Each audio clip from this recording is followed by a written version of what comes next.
estudiantes, aprendices, curiosas y curiosos de las prácticas del lenguaje. ¿Qué tal?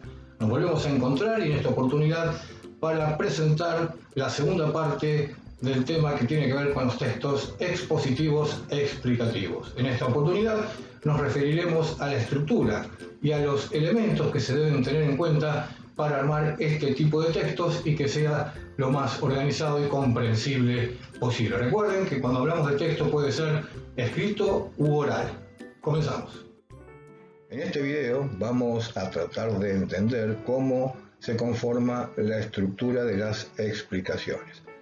Pero antes debemos hacer una pequeña parada para tratar de entender también de qué manera se resuelve la comunicación de las explicaciones. Por eso el primer apartado se va a subtitular La comunicación de conocimientos. La persona que explica se denomina explicador y a quien se dirige es el destinatario. El primero posee mayor conocimiento sobre el tema. El otro, o bien tiene un saber parcial e impreciso, o no posee ninguno.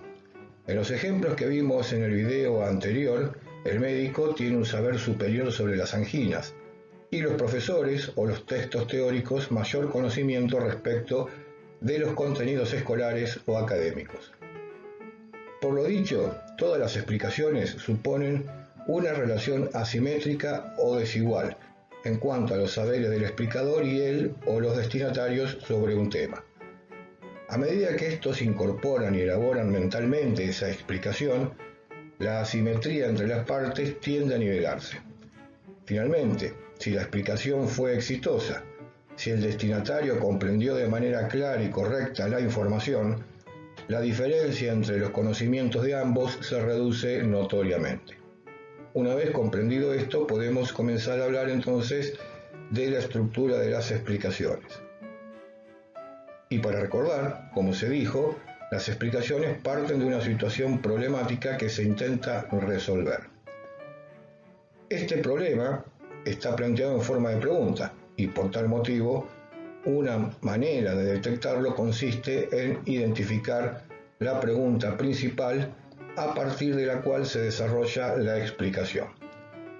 En el ejemplo de la enfermedad, la pregunta que desencadena la explicación puede ser una frase del tipo ¿qué me pasa? Y en el caso de los estudiantes podría ser, si fuese geografía por ejemplo, ¿qué es un astro? La pregunta principal a veces no aparece explícitamente como los ejemplos anteriores. En muchas ocasiones está enunciada implícitamente. Así, un docente puede comenzar su clase afirmando: los astros son todos los cuerpos que se mueven en el espacio salvo los satélites artificiales, sin que nadie haya preguntado nada. Si no se reconoce cuál es el problema inicial, difícilmente se tendrá claro qué se explica, y como consecuencia será imposible comprender correctamente la información expuesta. Entonces, el planteo del problema y su respuesta son las dos instancias imprescindibles de una explicación. Ahora bien, como dijimos, todo esto se conforma a través de una estructura que lleva sus partes y las vamos a conocer en la próxima diapositiva. Como dijimos, el planteo del problema y su respuesta son las dos instancias imprescindibles de una explicación. Sin embargo, pueden complementarse con una introducción previa y una conclusión posterior al desarrollo explicativo. En la introducción suelen presentarse el tema y exponer cómo se desarrolla, así como si ha sido tratado antes por alguna disciplina u otras personas.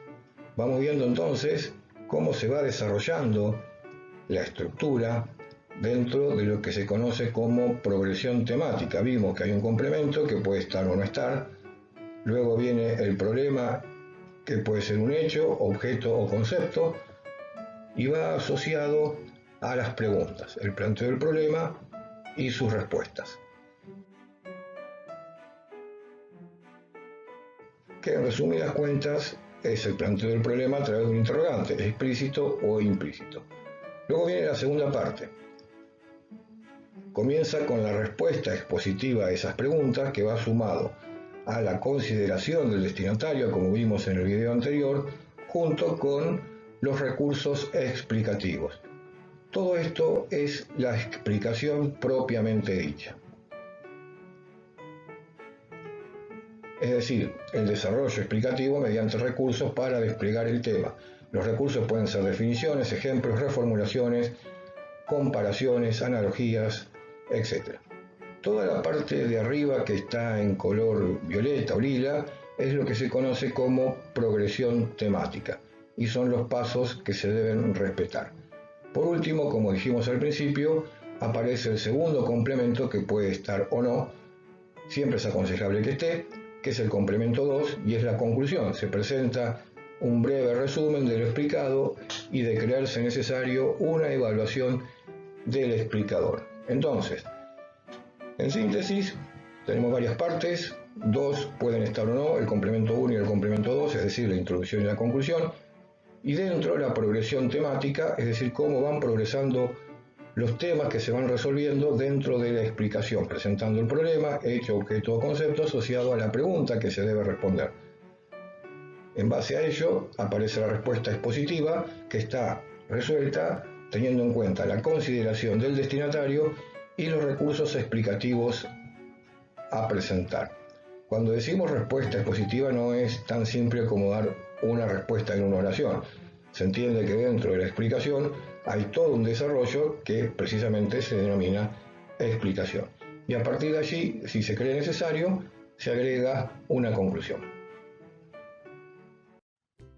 Ahora que sabemos un poco más, también debemos entender que nos está faltando conocer en detalle qué son los recursos explicativos y la progresión temática de estos textos. Pero eso lo veremos en un próximo video. Si surgen dudas con respecto al tema que hemos visto en este y al anterior también, ¿por qué no? Pueden ir abajo a los comentarios, así hacen la pregunta y si quieren opinar o agregar algo más, lo pueden hacer también desde ese lugar. Si necesitan más información, pestaña aquí arriba, cliquen allí y obtendrán los datos que considero que pueden llegar a necesitar. Si al mismo tiempo quieren estar al día con todos los videos que se van bajando, van al botón rojo abajo, suscríbete, aprieta la campanita y desde allí serán notificados automáticamente cada vez que se baje un nuevo video desde este canal. Por lo pronto nada más, solo me resta decirles sean felices, lean un libro y hasta pronto.